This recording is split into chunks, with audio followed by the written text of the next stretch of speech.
प्यारी साथ संगत और जो भी सज्जन बहन भाई बुजुर्ग सुन रहे हैं, सबको बहुत बहुत आशीर्वाद नमस्कार। सबको भगवान खुशियां दे। हमने गुरु जी की कृपा से सारे धर्मों को पढ़ा, सुना, महसूस किया। एक बड़ी भ्रांति सी चल रही है। कुछ पढ़े लिखे लोग ये कहते हैं कि ये जो धार्मिक ग्रंथ हैं ये कहानियां हैं। कोई कहता है कि साइंस सही है, इतिहास सही है। बाकी हमारे पवित्र ग्रंथों को वो लोग बोलते हैं कि ये सही नहीं है। तो भाई, इतिहास को लिखने वाला भी इंसान है और पवित्र ग्रंथों को लिखने वाले संत महापुरुष हैं। हमें बड़ी हैरानी होती है जब लोग कह देते हैं कि नहीं, इतिहास ये कह रहा है, धर्म ये कह रहा है।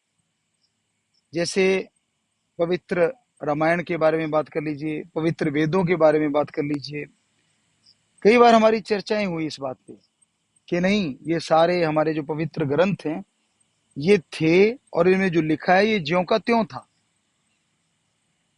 तो कहने लगे नहीं बाबा जी, आप कुछ ऐसा बताइए, गुरु जी ऐसा बताइए कि जो ये साबित करे कि हाँ, पवित्र वेद, पवित्र ग्रंथ जितने भी हैं धर्मों के, वो सही हैं। तो हमने कहा हमारे पवित्र वेदों में एक जगह ये जिक्र आता है कि जो सोना, हीरे, मोती, जवाहरात निकाले जाते थे वो समुन्द्र की तलहटी से, यानी बिल्कुल नीचे जाके समुन्द्र के वो निकाले जाते थे। सुनने को बात छोटी सी लगती है, लेकिन गौर कीजिए, इसका मतलब उस समय भी साइंस नहीं, धर्म ने इतनी तरक्की कर रखी थी कि वो पनडुब्बी टाइप या ऑक्सीजन सिलेंडर लेके गए होंगे। उनका कुछ अलग तरीका होगा, लेकिन समुन्द्र की बिल्कुल तह में नीचे जाके उन्होंने वो हीरे मोती या सोना निकाला, जो कि आज भी निकाला जा रहा है। लेकिन फिर आप उनको झुठला कैसे सकते हैं? उन्हीं की तर्ज पे आप समुद्र से आज भी सोना निकाल रहे हैं और उन्होंने हजारों साल पहले ये चीज सिद्ध कर दी है कि ऐसा हुआ। और बात लीजिए, हमारे पवित्र वेदों में साफ लिखा है कीटाणु जीवाणु हुआ करते थे, शुद्ध वातावरण होना चाहिए। जैसे यज्ञ वगैरह हमारे जो पवित्र किए जाते थे, उसका मुख्य कारण यही था कि वो वातावरण शुद्ध हो जाए। जो आहुतियां दी जाती थी, जो अग्नि ज्वलित की जाती थी, उससे वायरस बैक्टीरिया जल जाते थे, खत्म हो जाते थे। तो उस एरिया से बीमारियां चली जाती थी। साफ है ये उसमें कि कीटाणु भाग जाते हैं, क्योंकि हमने हमारे धर्मों को साइंस के नजरिए से पढ़ा। तो ये साफ पता चल रहा था कि हाँ, वाकई धर्म महाविज्ञान है, महासाइंस है, बिल्कुल सही है।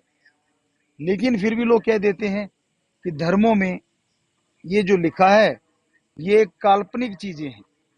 नहीं, ये गलत है, ये सही नहीं है। सच ये है, धर्मों में जो लिखा है उसी को आज साइंस फॉलो कर रही है। जैसे अभी हम बात कर रहे थे जीवाणु कीटाणु की, बैक्टीरिया वायरस की बात कर लीजिए, तो धर्मों में हजारों साल पहले इसके बारे में बता दिया गया। साइंस ने शायद बैक्टीरिया 1840 या 1940 में उसका पता चला, 1890 या 1990 में वायरस का पता चला, शायद 1890 में। तो फिर साइंस कहने लगी हाँ, बैक्टीरिया वायरस होते हैं। अब आप बता दीजिए, धर्म ज्यादा बड़ी साइंस है या साइंस ही सब कुछ है? अगर आप तर्क देते हैं कि इतिहास में यूं लिखा है, तो लिखने वाला कौन? आदमी। और हजारों साल पहले का इतिहास आप मानते सही है, तो धर्म को लिखने वाले हमारे संत हुए, ऋषि मुनि हुए। तो अब आप ये बताइए, अगर एक आदमी के लेखों को आप सही मान रहे हैं और हमारे संत महापुरुष जिन्होंने सारी जिंदगी जंगलों में बिताई, सारा समय जंगलों में बिताया, किसके लिए? हमारे लिए, समाज के लिए, वो झूठ क्यों बोलेंगे? तो उनको सच हम क्यों नहीं मानते? उनके प्रूफ मिलते हैं हमें। जो उन्होंने बातें कही हैं वो आज पूरी हो रही हैं। उन्होंने हजारों साल पहले हमारे पवित्र वेदों में लिखा क्योंकि सबसे पुरातन ग्रंथ हमारे नजरिए से, आपका नजरिया हो सकता है आपने कुछ और अध्ययन किया हो, हमारे नजरिए से हमारे पवित्र वेद सबसे पुरातन ग्रंथ हैं। और उनमें जो चीजें लिखी हैं जबरदस्त हैं। उनमें लिखा है लाखों चंद्रमा हैं, लाखों सूरज हैं, नक्षत्र ग्रह हैं। तो पहले उनका मजाक उड़ाया गया कि यार ये तो हो ही नहीं सकता। लेकिन अब साइंस कह रही है हाँ, थोड़े से एरिया में ही लाखों चंद्रमा सूरज पाए गए, उन्होंने खोजे। फिर साइंस उनको फॉलो कर लेती है तो कह देती है सच है। अब ये मोबाइल की बात कर लीजिए आप। महाभारत काल में ये कहा गया कि धृतराष्ट्र को संजय ने युद्ध का सब कुछ दिखाया। श्री कृष्ण जी भगवान ने उनको जब बोला या उनको शक्ति दी तो उनकी आंखों से उन्होंने लाइव कमेंट्री करी। अगर आज की भाषा में बोलें युद्ध में क्या क्या हो रहा है, और उनका कैमरा भी एक जगह फिक्स नहीं था। इस जगह क्या हो रहा है वो धृतराष्ट्र पूछते थे तो वहां कैमरा चला जाता था। तो पहले मजाक उड़ाया गया कि ऐसा भी कभी होता है, ऐसा नहीं हो सकता। लेकिन आज हम आपके सामने बोल रहे हैं, अगर आप चाहें तो इसे यूएसए में भी सुना जा सकता है, आमने सामने बैठे नजर आ सकते हैं। तो क्या आज से 100 साल पहले आप मान सकते थे कि ऐसा मोबाइल भी आएगा, ऐसा फोन भी आएगा? नहीं, अब ये सामने आ गया। तो अगर ये हो सकता है तो उस समय जो पवित्र गीता में ज्ञान है या महाभारता में जो ज्ञान है हमारे पवित्र ग्रंथों में, आप उसे झुठला कैसे सकते हैं? उसमें साफ लिखा है कि ऐसा उन्होंने बताया। तो ये आप मोबाइल ही मान लीजिए। हाँ, ये अलग बात है भगवान ने अपनी शक्ति से उनकी आंखों को मोबाइल बना दिया, या यूं कह लीजिए उन्होंने कुछ ऐसी शक्ति दी होगी कि वो लाइक एक जैसे मोबाइल है, बिल्कुल ऐसा होगा। तो हमारे धर्म जो हैं वो महाविज्ञान है, और हम गारंटी लेते हैं इस बात की कि ये जो पवित्र वेद हैं, हमारे पवित्र ग्रंथ हैं हमारे, ये 100% सच थे, सच हैं और सच रहेंगे। आपके कहने मात्र से ग्रंथों को झुठलाया नहीं जा सकता। इनमें साफ लिखा है अगर आपके अंदर आत्म बल है तो आप दुनिया में सुखी रह सकते हैं, बीमारियों से बच सकते हैं, परेशानियों से बच सकते हैं। और साइंस क्या कहती है, अगर आपके अंदर हौसला है तो आप बीमारियों से लड़ सकते हैं। विल पावर पैदा कीजिए। कहां से कीजिए? क्या कोई टॉनिक है आपके पास, साइंस के पास, जिससे विल पावर बढ़ जाए, आत्म बल बढ़ जाए? हमें तो कोई ऐसी टेबलेट नहीं मिली, इंजेक्शन नहीं मिला जिसको लगाने से विल पावर बढ़ जाए। हाँ, हमारे पवित्र धर्मों में, पवित्र ग्रंथों में साफ लिखा है आत्म बल बढ़ाने के लिए आत्मिक चिंतन करना पड़ता है, और आत्मिक चिंतन के लिए ओम हरि अल्लाह वाहिगुरु राम का नाम लेना पड़ता है। उससे हमारे अंदर आत्म बल बढ़ेगा, आत्मिक शक्ति जागृत होगी।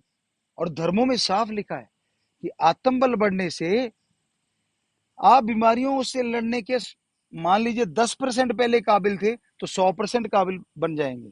दूसरी भाषा में कहें कि एक 100% पावर वाली दवाई, टेबलेट, इंजेक्शन आप पे 10% काम कर रहा था, और जैसे आत्मबल आपका बढ़ जाता है तो वो 10% की पावर वाला इंजेक्शन 100% काम कर जाता है, और मरीज बहुत जल्दी ठीक हो जाते हैं।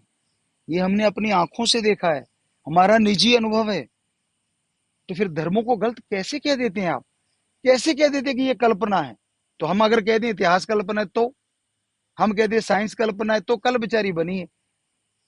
1840 में तो बेचारी ने बैक्टीरिया पकड़ा है, और पवित्र वेदों ने हजारों साल पहले बता दिया था बैक्टीरिया भी है, वायरस भी है। ये ऐसे कीटाणु हैं जो दिखते हैं, और कुछ ऐसे कीटाणु हैं जो सूक्ष्म है, अति सूक्ष्म, देखे नहीं जा सकते, पर उन्होंने देखे थे।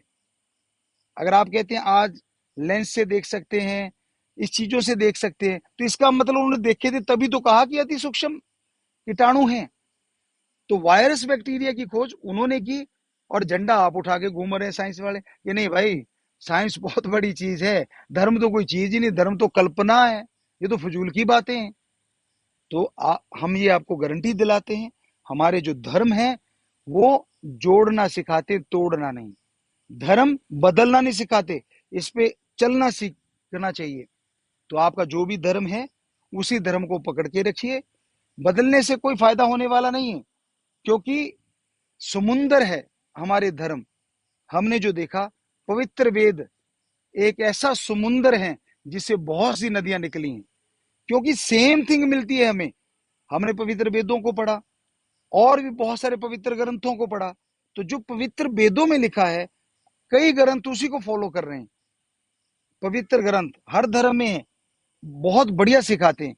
तो इसका मतलब सबसे पहले बने वेद, उसी के बाद दूसरे जो पवित्र ग्रंथ आए, तो उनमें सेम चीजें लिखी हुई पाएगी। तो सारे धर्म ही अपनी जगह 100% सही है, कुछ भी गलत नहीं है उनमें। तो उनको फॉलो कीजिए। ये नहीं आप अपने विचारों को बदलिए, धर्म को मत बदलिए। विचार बदलने से आप कुछ हासिल कर सकते हैं, धर्म बदलने से आप गवा तो चाहे लें, कुछ मिलने वाला नहीं है। तो जरूर सोचिएगा, ध्यान दीजिएगा हमारी बातों पे। बस यही आपसे गुजारिश।